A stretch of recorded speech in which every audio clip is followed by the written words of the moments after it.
Offertoire was written originally for a church service and for flute and organ. There are two main technical challenges: breath control, because there are such long phrases, and creating a full singing tone in the low register, which is also a bit of a challenge on the flute. Offertoire is in rondo form. The keys are C major, D minor, B flat major and F major. So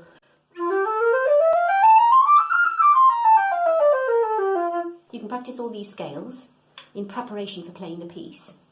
F major, C major, D minor, B flat major, and there you go. You've practiced some of your scales, ready for your grade as well. There are a lot of what we call appoggiaturas in this piece.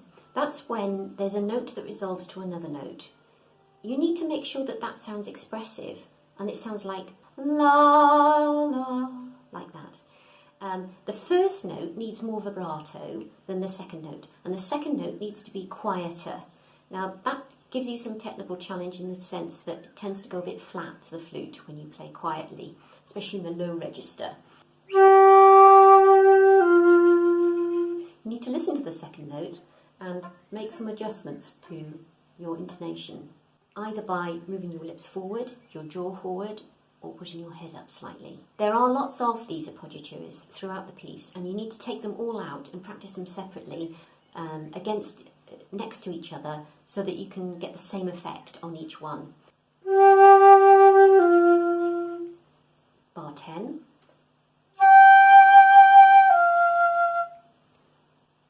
Bar 12.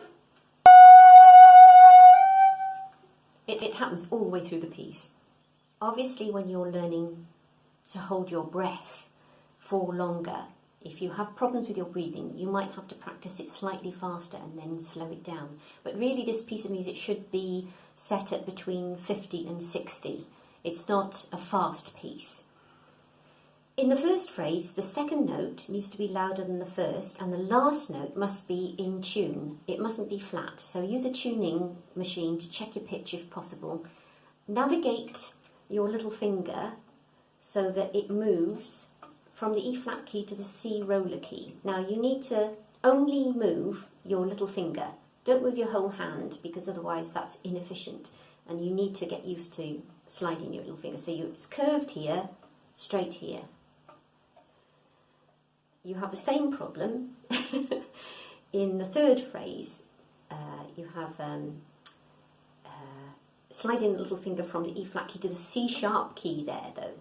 So similar kind of movement, slightly different direction. So you need to practice that.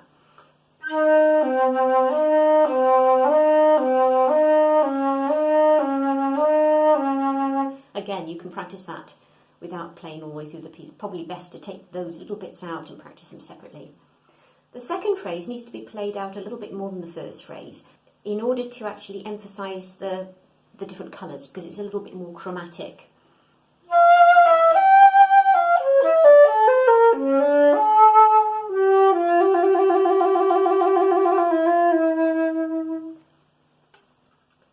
Do not breathe after the low C in bar 6. Crescendo through the low C and the C sharp, and use vibrato in that crescendo. Okay. In bar 7, linger a little bit longer on the C. That's on the third beat of the bar, and trill on the E. Just do a mordant. It's just E, F sharp, E. So you use that fingering. So you finger E and move your first finger up and down.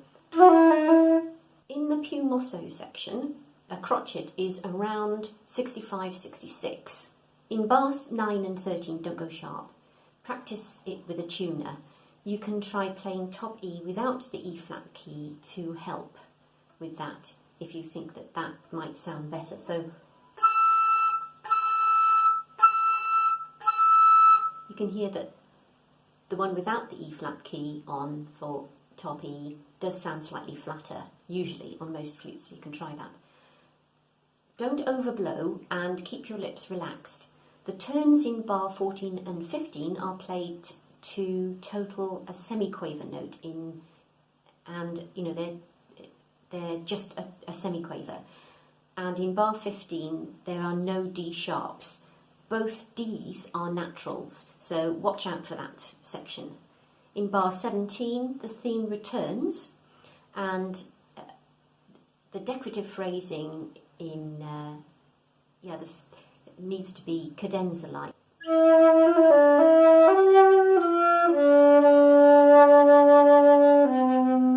Now, don't rush that. The pianist can wait for you. Just bring the pianist back in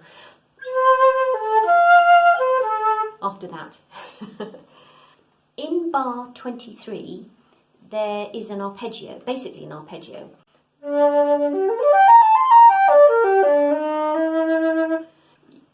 That section there is mostly in a G minor arpeggio, so you can practice a G minor arpeggio in order to help you with that.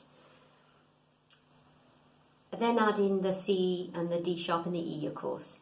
Use a B flat thumb lever for that. Don't use A sharp fingering for B flat. Use the B flat thumb lever because that's much easier for that section.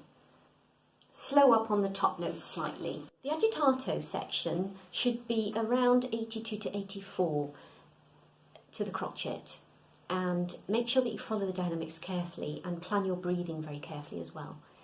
There's a dolce più lento section in bar 31, and that should be around crotchet equals 76. Okay, so this brings us to bar 35, which I wanted to mention.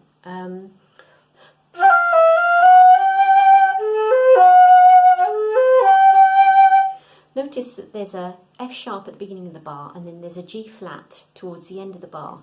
Why is that notated differently? It's because there's a different colour. Composers sometimes do notate notes differently, and they're indicating to us that what they want is a different colour to be represented. So the F sharp is brighter. Think about that, because the harmony is changing underneath. Think about how you're going to interpret that bar. In a way, the G flat is sort of muted, and the F sharp is quite bright. In the final section, that's from bar 40 onwards. This is where the rondo form goes back to the beginning, so you get the same tune again. It's forte, so it's much louder than it was before. So make sure that you sing this out. The turn that happens in bar 45, 46, 47, that is a turn. So it's kind of like a triplet with a D sharp. That's how it should be played. So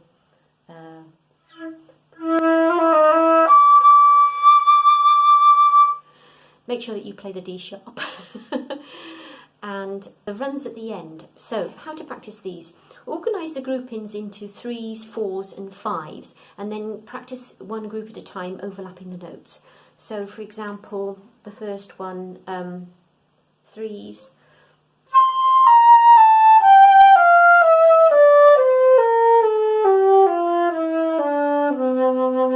then 4,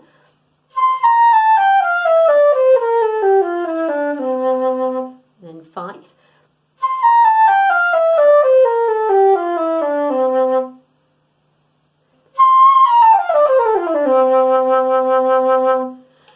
then put the groups together.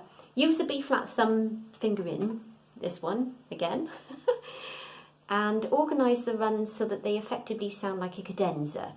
So what is a cadenza? It means really freely, and is an opportunity for you to show off your technique. Make sure that you vary the speed and think expressively. Breathe after the second A in the third bar.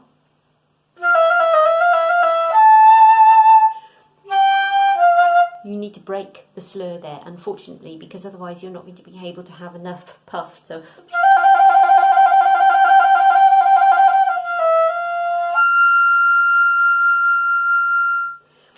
you have to break the slur, you need to breathe there. The last trill crescendos to the third beat and then diminuendos to a high F.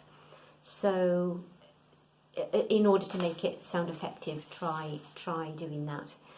Let's just have a look at the breath marks.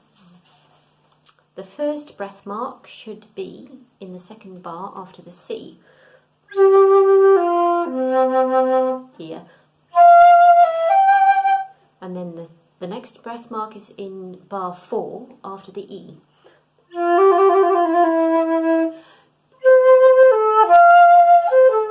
And then another one after the D in bar 4, 5, 6, 7.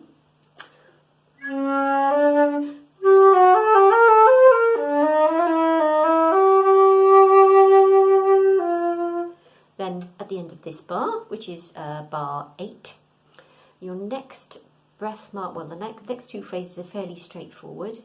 Then you have a breath mark in bar 13 after the F.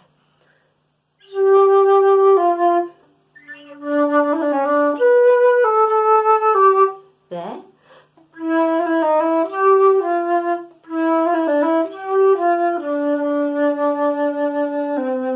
Here. And where else do you need to breathe? After, at the end of bar 24,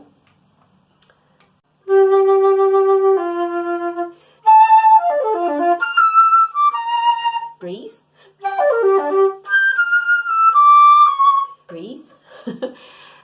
And then your next breath should be at the end of bar 28, after the top A in bar 31, after the D in bar 32, but paused C, G, in the quaver rest with the pause on it at the end of that next line, penultimate line, and then the next and last breath that you take will be after the A at the end of the third bar before the end, so which we've just discussed. And yes, make sure that you acknowledge the chord change underneath that in that last trill by crescendoing to the third beat.